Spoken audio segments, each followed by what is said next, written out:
I care. We care for you.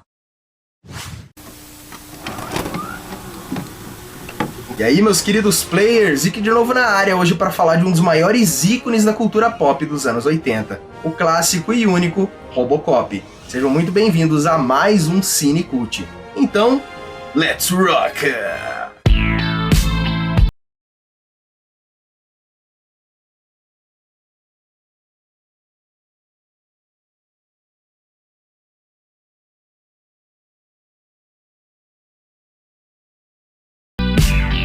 No Padrim, com colaborações a partir de R$1 por mês, você ajuda a manter a qualidade dos vídeos e ainda conta com algumas regalias bônus. Acesse o link na descrição e confira. Em meados de 1980, após trabalhar no set de filmagens do clássico Blade Runner, o escritor Edward Neumeier se inspirou em escrever um roteiro sobre um robô que se tornava policial. Coincidentemente, na época, seu colega roteirista Michael Miner estava trabalhando em um roteiro sobre um policial humano que se tornava robô. Isso foi uma progressão natural para que os dois unissem forças, dando então vida a Robocop. Na trama, somos levados a um universo distópico repleto de consumismo desenfreado, corrupção, guerras e, principalmente, violência. No meio desse caos, conhecemos Alex Johnson Murphy, um policial da cidade de Detroit que acaba tendo um fim trágico no cumprimento de seu dever e é transformado em um ciborgue por uma corporação milionária que praticamente manda em Detroit e sempre tem as piores intenções por trás de seus feitos. Murphy agora luta combatendo o crime nas ruas de Detroit, enquanto batalha também contra inimigos de colarinho branco e tem de lidar com assombrações de suas memórias em vida, trazendo à tona por muitas vezes o conceito do homem ou máquina. A franquia clássica conta com 3 filmes, e como de praxe, eu vou falar dos longas trazendo várias informações e muitas curiosidades. Se você nunca assistiu os filmes, fique tranquilo, porque eu vou evitar spoilers que possam estragar a sua experiência, e se você já viu os filmes, assiste aí porque o vídeo tá recheado de informações adicionais. Robocop, o Policial do Futuro, é um filme de ação sci-fi lançado em 1987. Ele foi dirigido por Paul Verhoeven, que posteriormente viria a dirigir Tropas Estelares, no ano de 1997. O roteiro foi concebido por Edward Neumeier, que 10 anos depois também se envolveria com Tropas Estelares, e Michael Miner, creditado como o principal criador por trás do universo de Robocop. No elenco vale citar Nancy Allen no papel do oficial Annie Lewis, que ficou marcado em sua carreira justamente por seu papel em Robocop.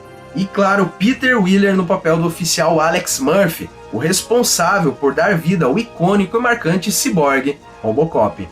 O filme se passa na cidade de Detroit no ano de 1987 e somos logo de cara introduzidos ao mundo tomado por guerras e caos ao longo de todo o globo, onde o lado mais violento e primitivo do ser humano prevalece. A polícia de Detroit agora já não é mais um órgão estatal e foi privatizada por uma empresa conhecida como Omni Consumer Products, ou para encurtar, a OCP, uma corporação formada por magnatas da mais alta casta da sociedade, que vendo a força policial atual como substituível, investe em alta tecnologia de armamento visando revolucionar o combate ao crime. O nome dessa tecnologia é Robocop. Um projeto que consiste basicamente em transformar um policial em um androide blindado, capaz de combater sozinho sem muitos problemas, meliantes fortemente armados. O homem por trás da máquina é Alex Murphy, um policial que acabou tendo um fim extremamente trágico nas mãos de uma quadrilha de bandidos, mas que por sorte ou azar, acabou sendo transformado em um robô policial pela extremamente questionável OCP. O enredo de modo geral tem como foco central a vingança de Murphy contra seus malfeitores, mas é composto de diversas pequenas subtramas e reviravoltas que tornam toda a construção do universo distópico do filme extremamente convincente e imersiva. O filme também é carregado com muitas piadas sutis, em sua maioria envolvendo metalinguagem, além de uma crítica ácida ao mundo corporativo e o anseio inescrupuloso por poder daqueles que fazem parte dele. Apesar de uma construção de personagens rápida e simples, tudo é muito funcional, e vale frisar os vilões, todos muito marcantes e clichês no melhor sentido possível. Nancy Allen, como a policial Annie Lewis, também rouba diversas cenas com seu carisma. Já a figura marcante do Robocop dispensa comentários. Peter Weller consegue majestosamente se mover como um robô, se movimentando de uma forma que realmente faz você crer que o ser em tela é de fato um ciborgue. A fotografia do filme, juntamente com a diagramação dos elementos da visão do Robocop, são uma assinatura histórica e extremamente nostálgica dos anos 80, representando muito bem uma década, mesmo para aqueles que nem sequer vivenciaram o período em questão. Novamente, a metalinguagem, muitas rimas visuais e ângulos de câmera prazerosos de se contemplar dão ao Robocop um estilo de filmagem extremamente único. E é claro, ainda tem a violência extremamente visceral, que coloca o filme pau a pau com muitos trashes temperados com sangue humano que vemos por aí. No quesito efeitos visuais, quase tudo se prende ao bom e velho prático, com muitas explosões, perseguições e tiroteios milimetricamente bem orquestrados. A produção só apela por stop motion para dar vida ao robô Enforcement Droid 209, mais conhecido apenas por Ed 209, que mesmo hoje sendo um método bem ultrapassado, ainda é aceitável mesmo mais de 30 anos após sua concepção. Já a trilha sonora, composta por Basil Polidores, é um espetáculo à parte, conduzido com orquestra e sintetizadores, ao mesmo tempo soando datada e moderna, mas principalmente extremamente memorável e emocionante. Robocop é um filme que parte de um plot muito simples e que soa até bobo para os menos íntimos à obra, mas que de forma incrível funciona extremamente bem, sustentado, é claro, pela excelente direção de Paul Verhoeven e o alicerce maciço e bem construído do roteiro de Edward Neumeier e Michael Miner. Tudo isso torna o Robocop, que tinha a fórmula completa para ser uma tosqueira total, uma das obras mais icônicas de toda uma geração. Algumas curiosidades sobre o filme são: a alta violência do longa o fez ser analisado 12 vezes pelo MPAA até poder receber o selo de classificação R. A clássica frase "eu compraria isso por $1", que sempre aparece no programa de TV, vem de um conto de Cyril M. Cornbluth, intitulado de The Martian Morons, que apresenta uma visão similarmente cínica de um futuro super comercializado que é insensível à violência e à guerra. No conto, recorrentemente um programa de rádio usa a frase "eu compraria isso por $1". TJ Laser é na verdade uma paródia da série de televisão Carro Comando de 1982, estrelada por William Shatner. Na cena onde o Robocop tem que resgatar os reféns, o modo de visão infravermelho foi realizado com tinta corporal fluorescente nos atores nus e uma luz negra. Paul Verhoeven disse que essa técnica foi mais barata do que obter uma câmera em infravermelho real. Apesar de não parecer, a clássica cena da morte de Alex Murphy foi a última cena filmada antes da conclusão do longa. A equipe de trauma retratada no filme tentando salvar Murphy era uma equipe de trauma real. O diálogo dessa cena foi completamente improvisado. As 3 diretrizes do Robocop são: servir o interesse público, proteger os inocentes e defender a lei. Os carros da polícia de Detroit são Fords modelo Taurus ano 86. Desde maio de 2012, o Taurus do Robocop está em exposição no Museu Automobilístico de Branson, no Missouri. Já o carro usado pelos vilões é um Sux 6000, modelo fictício que satiriza o Pontiac 6000, pois o nome tem duplo sentido.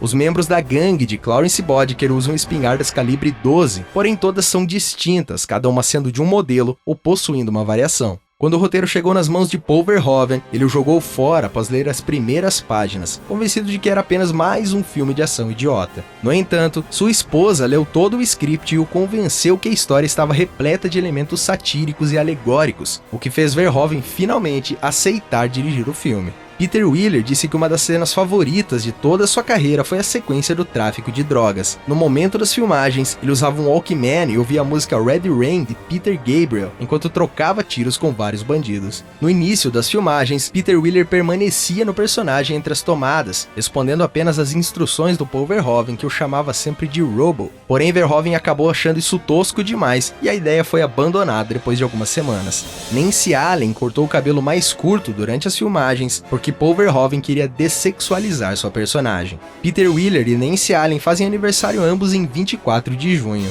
O traje do Robocop custou quase $1 milhão para ser feito e foi projetado por Rob Bottin, artista de efeitos especiais renomado que também trabalhou em obras como A Bruma Assassina de 1980 e O Enigma de Outro Mundo de 1982, ambos dirigidos por John Carpenter. Quando o traje do Robocop ficou pronto, descobriu-se que Peter Wheeler não caberia corretamente no carro de polícia devido ao volume da armadura. É por isso que a maioria das cenas do Robocop o mostram apenas se preparando para entrar ou sair do veículo. Em takes onde dirigia o carro, Wheeler só usava a parte de cima do traje. No total, 7 variações do traje do Robocop foram usadas durante o filme. Dentre eles, um tinha proteções especiais de fibra de vidro à prova de fogo para ajudar o dublê a realizar a cena do posto de gasolina. Inicialmente, Paul Verhoeven e Moni Yakin, o responsável pela movimentação mecânica do Robocop, queriam que o ciborgue se mexesse como uma cobra, mas o traje limitava os movimentos de Wheeler e isso não foi possível. Yakin, então, sugeriu que Wheeler desacelerasse seus movimentos para que pudesse se mover melhor. A produção foi interrompida por 3 dias para que Yakin, Verhoeven e Wheeler discutissem a nova abordagem. No fim, Verhoeven achou que Wheeler merecia o direito de expressar suas opiniões e escolher a melhor forma de movimentar-se, e todos ficaram muito satisfeitos com o resultado final.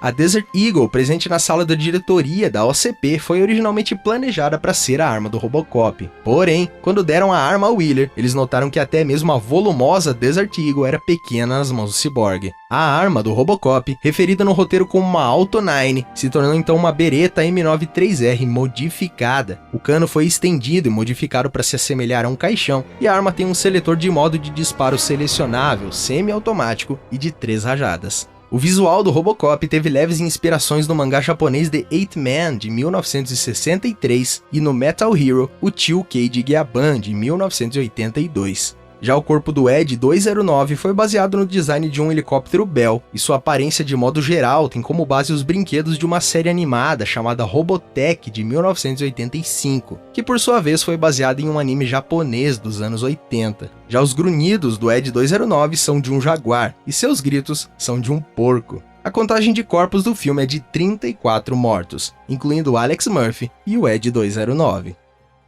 No ano de 1990, o filme finalmente ganha sua sequência, intitulada de Robocop 2. A direção agora vai para as mãos de Irving Kershner, que foi o diretor de Star Wars Episódio 5, Império Contra-Ataca, de 1980. Já o roteiro ficou a cargo da lenda Frank Miller, que dispensa apresentações, e o Alan Green, que foi o escritor do clássico western Meu Ódio Será Sua Herança, de 1969.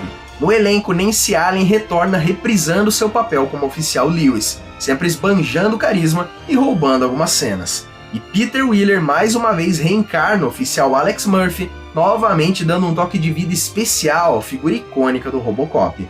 O ano agora é 1990, e assim como no primeiro filme, somos levados a uma realidade onde as guerras e conflitos globais continuam e nem mesmo a camada de ozônio existe mais. Detroit, por sua vez, está pior do que nunca. A OCP reduz os salários dos policiais, que respondem com uma greve geral. Os meliantes dominam as ruas e, de quebra, uma nova droga injetável alucinógena, conhecida como Nuke, domina e vicia cada vez mais indivíduos em meio a uma cidade decadente sem nenhuma perspectiva de melhoria. Mas o nosso bom e velho Robocop não para e segue implacavelmente lutando contra a bandidagem. Além de lutar contra o Nuke e os indivíduos por trás da distribuição da droga, Alex Murphy agora tem de enfrentar um novo oponente, o Robocop 2, um novo ciborgue construído das formas mais questionáveis possíveis pela OCP, criado com a intenção de tornar o velho Robocop obsoleto.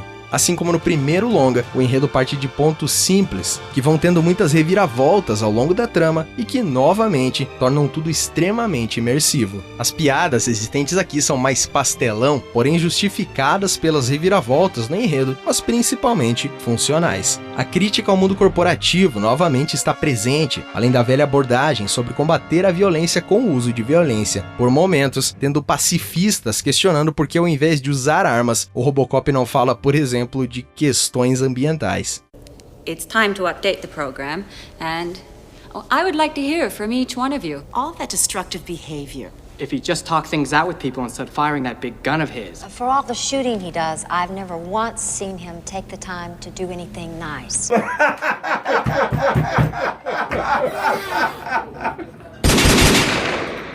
Além disso, existe um aumento da carga dramática de Murphy com relação à sua antiga família, o que enriquece ainda mais o personagem, mas acaba drasticamente sendo deixado de lado em determinado momento. O longa aproveita a maior parte dos personagens do filme anterior, trazendo um desenvolvimento um tanto quanto raso para os vilões, porém, assim como no primeiro filme, o roteiro se preocupa bem mais em estabelecer o universo da trama, por vezes até mesmo deixando os dramas pessoais de Murphy de lado e focando em enriquecer a distopia obscena daquele universo, o que ao meu ver é um ponto extremamente assertivo. Peter Weller novamente dá um show incorporando o Robocop, trazendo muitos momentos cômicos que conseguem nos tirar ótimas risadas. Isn't this a school day? A fotografia do filme tem a mesma pegada do primeiro, mas já não temos aquela diagramação tão nostálgica como a do primeiro longa. Porém, a filmagem é extremamente precisa, com enquadramentos que sabem valorizar muito bem tudo que é mostrado em tela. Além disso, existem muitas rimas visuais com o primeiro filme, em diversos déjà vus que reproduzem alguns momentos do passado trágico de Murphy. A violência aqui continua comendo solta, mas se comparado ao primeiro filme, ela foi levemente reduzida. De qualquer forma, para os amantes daquele gorzinho prático, continua um show à parte. No quesito efeitos visuais, temos novamente o uso do stop motion, principalmente para dar vida ao Robocop 2, bem como executar o confronto dos dois ciborgues. Uma tecnologia realmente datada para os dias atuais, mas que são compensadas com muitas explosões práticas, perseguições e tiroteios de tirar o fôlego. A trilha sonora, dessa vez regida por Leonard Rosenman, já não é tão marcante como a do primeiro filme, mas cumpre a sua função para a atmosfera de cada cena. Robocop 2, apesar de alguns pequenos problemas, principalmente quanto a efeitos visuais que infelizmente são ultrapassados tanto tempo após sua concepção, ainda consegue ser uma continuação à altura da obra clássica, tendo muitos momentos extremamente memoráveis. Algumas curiosidades sobre o filme são: após o sucesso do primeiro longa, o diretor Paul Verhoeven e os roteiristas originais Edward Neumeier e Michael Miner foram imediatamente abordados para uma continuação pelo estúdio. De acordo com Verhoeven, ele não queria fazer o tipo de sequência que o estúdio tinha em mente e nem visava lucro, mas sim algo que fosse original e inovador. Sendo assim, Verhoeven preferiu dirigir o clássico Vingador do Futuro de 1990, onde por sinal foi muito mais bem remunerado que em Robocop. Já Neumeier e Miner haviam apresentado um esboço de roteiro chamado Robocop Corporate Wars. Nesse rascunho, Robocop seria destruído por um canhão logo no início do filme. Ele seria ressuscitado 25 anos depois em um futuro ainda mais distópico, onde ele se tornaria um peão na luta entre uma poderosa corporação, o governo e uma população empobrecida. O estúdio até gostou da ideia, mas os escritores não quiseram continuar trabalhando no script devido a uma greve de roteiristas que aconteceu na época. O roteiro original foi escrito apenas por Frank Miller, porém os produtores acharam que ele não era tão bem aplicável em tela como na sua escrita. A versão final que conhecemos foi reescrita por Wallen Green e Irving Kershner, mas boa parte dos conceitos da história de Miller permaneceram no final. Isso inclui a cena de abertura, alguns personagens, as tentativas de criar um novo Robocop, dentre outros elementos. O vilão do roteiro original de Frank Miller se chamava Kong, e a sua personalidade era muito parecida com a do super vilão Nuke, criado por Miller e David Mazzucchelli para as HQs do Demolidor em 1986. Depois que o roteiro foi mudado, o vilão se tornou o traficante Ken, que fabrica uma droga chamada Nuke. Além disso, Ken seria muito mais inteligente, porém descontroladamente delirante. Ele se veria como um Jesus moderno, constantemente recitando textos religiosos. Ken também almejaria a morte do Robocop, porque o veria como um ser imortal e, consequentemente, um insulto a Deus. Peter Weller criticou o roteiro, dizendo que faltava muito da alma do original. Weller tentou convencer Frank Miller, Irving Kershner e os produtores de que o terceiro ato precisava de um ângulo de moralidade, em vez de ser apenas um tiroteio. Porém, os produtores acharam que a batalha entre Murphy e o Robocop 2 era suficiente. Michael Medeiros, que interpretou o Capanga Katsu, disse em uma entrevista que se recorda do diretor Irving Kershner literalmente rasgando páginas do roteiro todas as manhãs, chamando aquilo de horrível, enquanto do outro lado Frank Miller observava a cena sem jeito. Esse foi o último filme dirigido por Irving Kershner, que faleceu em novembro de 2010. A versão do traje do Robocop para esse filme foi construído completamente de fibra de vidro. Isso permitiu a Weller muito mais liberdade de movimentos. Enquanto no primeiro longa o traje tem um visual mais metálico, aqui o visual é mais azulado, com pequenos sombreamentos de rosa. A criação do Robocop 2 já havia começado antes mesmo de um roteiro completo ser escrito. O diretor de arte, Craig Hayes, concebeu o Cyborg com a ideia de que ele parecesse um ser imbatível, com tantas partes complexas que o público não conseguiria nem entender do que se tratava. O design final teve a intenção de parecer um cruzamento entre um fisiculturista zangado com um cavaleiro medieval, e ter tantos utilitários que seria praticamente um canivete suíço.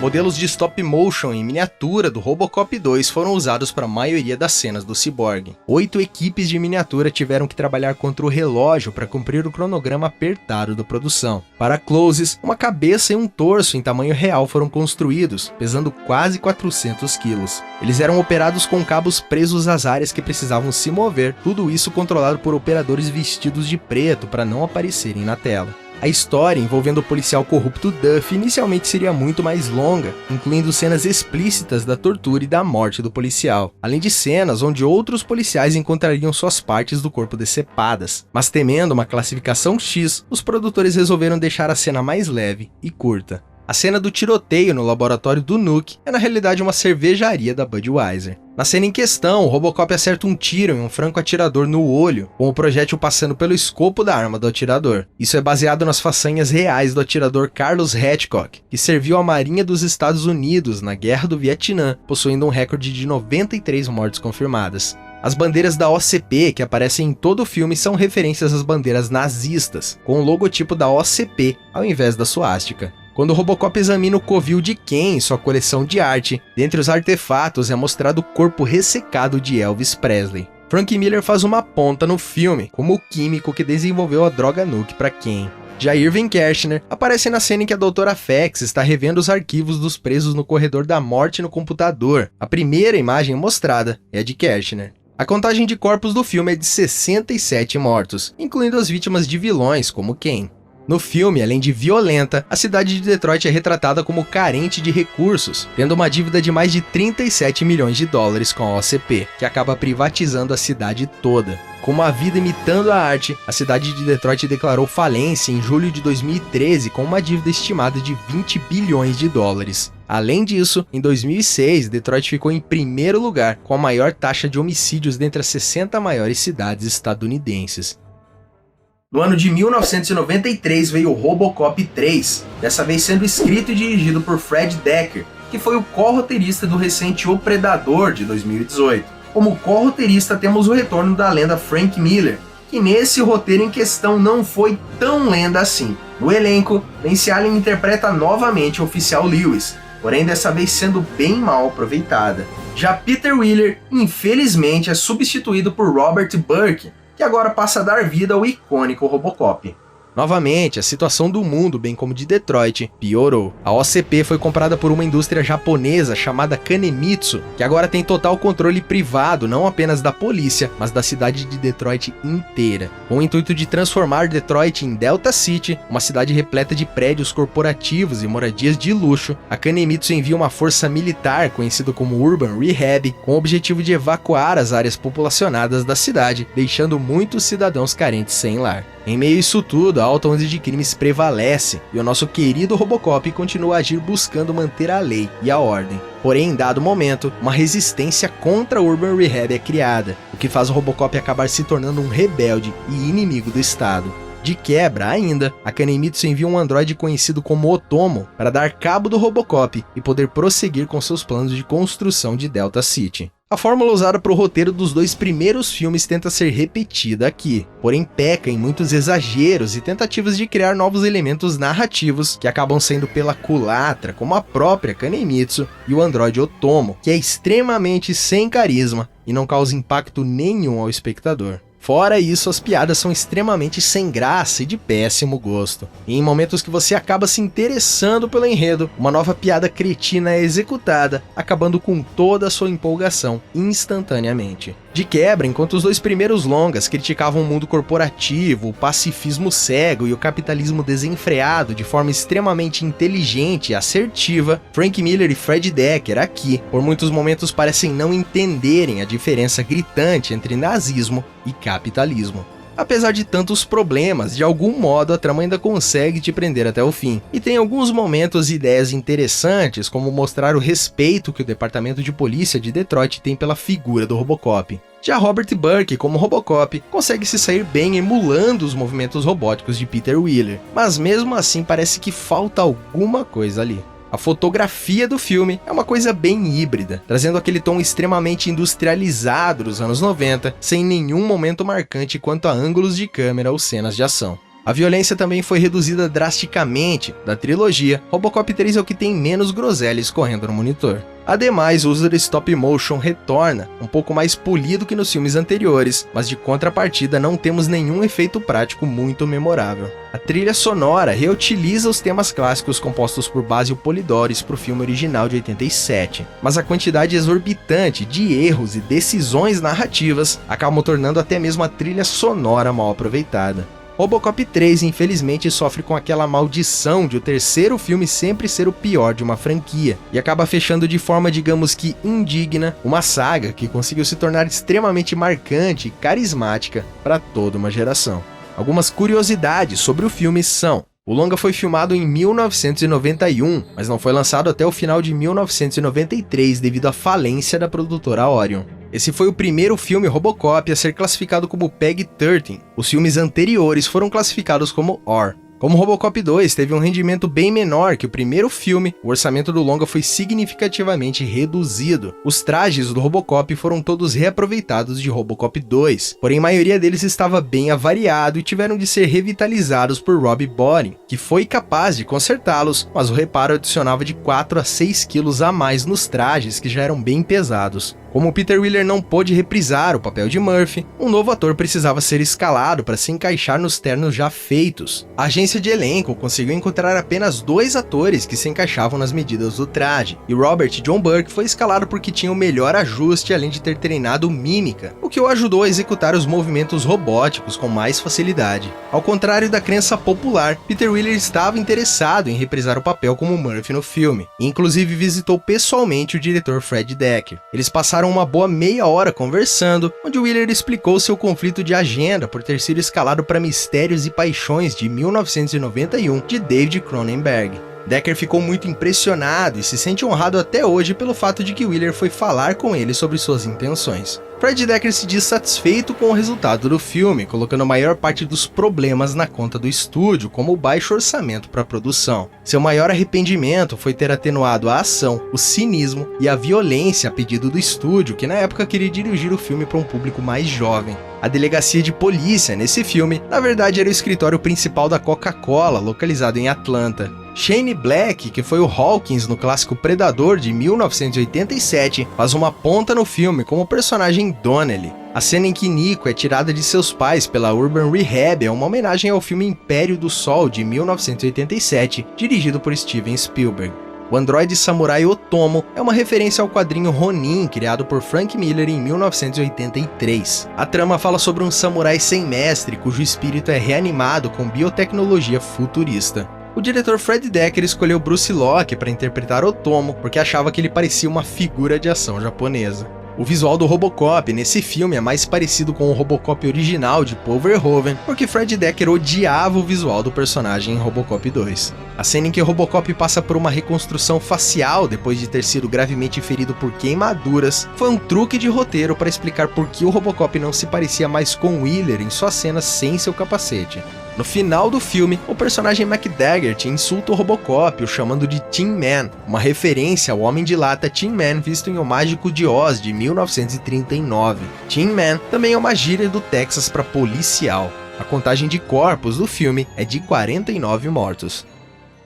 A franquia Robocop é um retrato nostálgico dos anos 80, e tudo, desde sua estética violenta e repleta de humor negro, influenciaram muito na cultura pop, geek e nerd como um todo. O Robocop também conta atualmente com 10 jogos lançados em diversas plataformas distintas, principalmente Old Gen. Para quem quiser conferir mais essas mídias, eu vou deixar um link na descrição do canal gringo The Crypt, com um apanhado de todos os games da franquia. Robocop ganhou também 2 séries animadas. A primeira foi produzida em parceria pela Orion e Marvel em 1988 e seguia os passos do primeiro longa, mas voltada para o público infantil, não contendo nenhuma violência e tendo uma produção pavorosa mesmo para a época, durando apenas uma única temporada.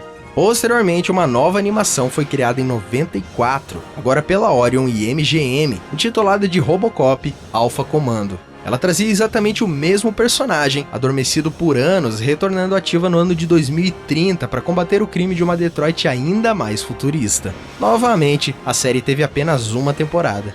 Ainda em 94, veio uma série televisiva em live action, uma produção de baixíssimo orçamento, completa com muita falta de criatividade, sem um pingo de sangue ou violência, atores dignos do cast de novelas mexicanas, vilões toscos e uma falta de noção sem igual.